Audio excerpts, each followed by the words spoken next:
Hello students, now we discuss the last topic of our chapter number 2, science 1, that is work and energy, and last topic is power.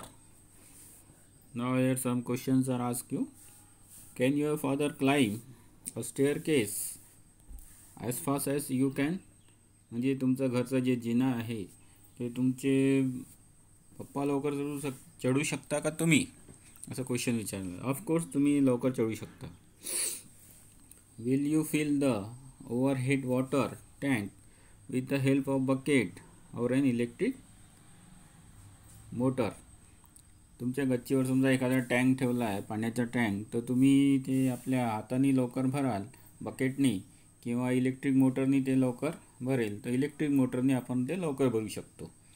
Suppose Rajshree, Yash and Ranjit have to reach the top of a small hill. Rajeshri went by car, Yash went cycling, while Ranjit went walking. If all of them choose the same path, who will reach first and who will reach last? म्हणजे हे तिघ जणांचे नाव इथे दिलं आहे. राजश्री, यश, रंजित यांना एक hill म्हणजे क्लाइंब करायचं आहे. तर राजश्री जी आहे ते कशाने निघाली आहे? कारने निघाली आहे. रंजित बाय यश वेंड सायकलिंग, यश कशाने निघालेला आहे? सायकलने निघालेला आहे. आणि रंजित बाय वॉकिंग म्हणजे पैदल निघालेला आहे. कोण लवकर चढेल? ऑफकोर्स याच्यामध्ये राजश्री जे आहे ते लवकर पोहोचेल आणि सगळ्यात जास्त वेळ जे आहे ते रंजितला लागेल. जरी तिघांचं जे पाथ आहे ते सारखं आहे, डिस्टन्स सारखा आहे, तरी रंजित सगळ्यात शेवटी पोहोचेल आणि राजश्री सगळ्यात लवकर पोहोचेल. In the above example the work done is the same in each example, but time taken to perform the work is different for each person और ईच मेथड. म्हणजे याच्यामध्ये वर्क डन सारखा आहे तिन्ही एक्झाम्पलमध्ये, परंतु काही याच्यामध्ये वर्क जो आहे तो लवकर होतो आणि काही याच्यामध्ये जे वर्क आहे ते उशिरा होतो. The fast or slow rate of the work done is expressed in term of power. एखादा वर्क लवकर होणे किंवा स्लो होणे हे जे आहे याला आपण work done express in the term of power, यालाच आपण त्या वर्क डनचं जे आहे ते पॉवर त्याला आपण म्हणतो. Power is the rate of at which work is done. म्हणजे पॉवर जे आहे ते रेट ऑफ वर्क डन आहे. पॉवर काय आहे? Rate of work done. म्हणजे पॉवर जे आहे ते कार्य करण्याचा दर आहे. पॉवर काय आहे? कार्य करण्याचा दर आहे. म्हणजे किती वेळात किती तुम्ही कार्य केलं यालाच पॉवर म्हणतात. तो कमी वेळात जास्त कार्य करू शकते त्याचा पॉवर जास्त, आणि ज्याला वेळ जास्त लागते त्याचा पॉवर कमी.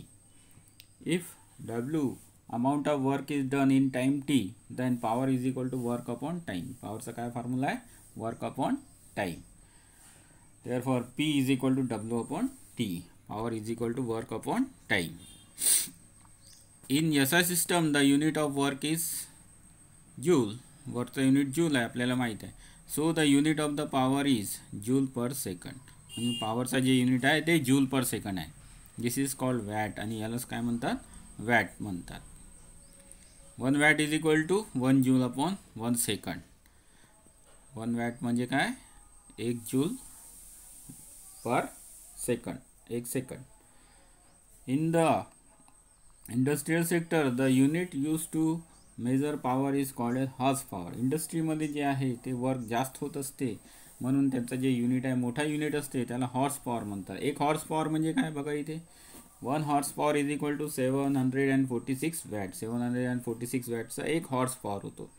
The unit of energy for commercial use is kilowatt our.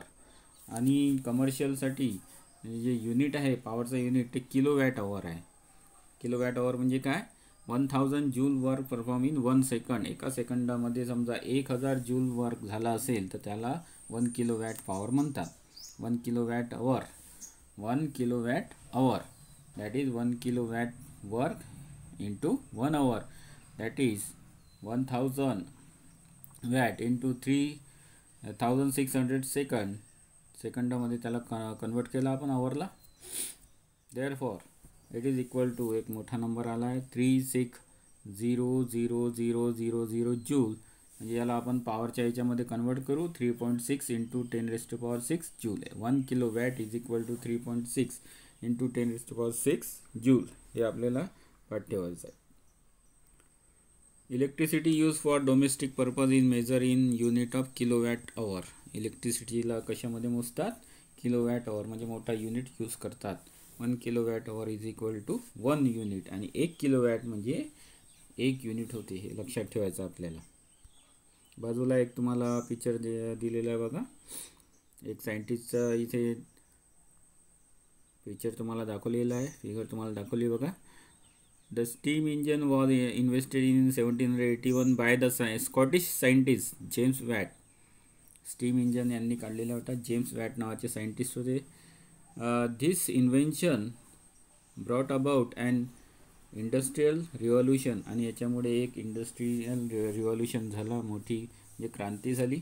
The unit of power is called watt आणि म्हणूनच पॉवरचा जे युनिट आहे यांच्या नावावर ठेवण्यात आला. यांच्या ऑनरमध्ये वॅट हा युनिट ठेवण्यात आला. In his honour James Watt was the first to use the term horse power आणि यांनीच म्हणजे हॉर्स पॉवर हा युनिट यूज केला. आता आपण काही एक्झाम्पल पाहणार आहे बघा. सॉलिड एक्झाम्पल इथे दिलेलं आहे. 2 एक्झाम्पल इथे तुम्हाला दिलेले आहे. तर पहिला एक्झाम्पल आहे Sorali takes 20 seconds to carry a bag weighing 20 kg to a height of 5 meter. How much power has she used? म्हणजे सोरालीने काही काम केलं आहे. 20 सेकंड त्या कामासाठी वेळ लागलेला आहे आणि काय केला? Carry bag of weighing 20 kg. एक 20 किलोची बॅग आहे आणि किती हाईटवर नेली आहे? 5 मीटर हाईटवर नेली आहे. तर किती काम झालं आपल्याला काढायचं आहे. How much power has she use आणि तिने किती पॉवर यूज केलेला आहे इथे विचारलं आहे. इथे बघा मास आपण दिलेला आहे. मास 20 kg. हाईट म्हणजे हाईट जे दिलं आहे 5 मीटर म्हणजे ते डिस्प्लेसमेंट घेऊ आपण इथे. टाईम दिला आहे 40 second. The force which has to be applied by Sorali. Force पहिले आपण काढून घेऊ कारण आपल्याला वर्क काढायचं आहे इथे. Force is equal to mg कारण अपर डायरेक्शनला उचललेला आहे बॅग म्हणून g एक्सेलरेशन एच्या ठिकाणी mg वापरू आपण. 20 इंटू 9.8 जीची व्हॅल्यू कॉन्स्टंट असते. एक्सेलरेशन ड्यू टू ग्रॅव्हिटी एच्या ठिकाणी mg वापरला इथे. g म्हणजे acceleration due to gravity. f is equal to याचं मल्टिप्लिकेशन 196 न्यूटन. हे झालं आपला force. Work done by Sorali to carry the bag to height of 5 metre. आता वर्क डन काढू आपण. वर्कचा काय फॉर्म्युला आहे? Force into displacement. 196 into 5.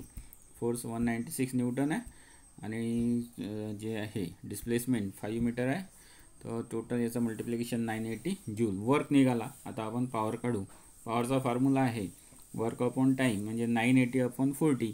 980 upon 40 म्हणजे किती? याचा आन्सर आलेला आहे 24.5 वॅट. ठीक आहे. हे पहिला. आता दुसरा बघू आपण. इकडे या साईडला दिला आहे बघा. A 25 watt electric bulb is used for 10 hours every day.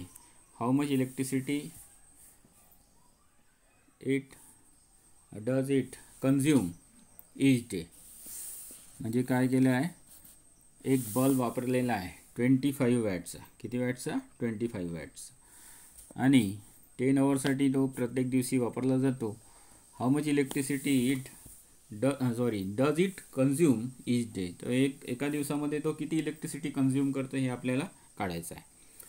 पहिले याचा पॉवर दिला आहे 25. Work 0.025 kilowatt. ठीक आहे. Energy consume is equal to power into time. Power इथे पॉवरची व्हॅल्यू टाकू आपण 0.025 इंटू 10.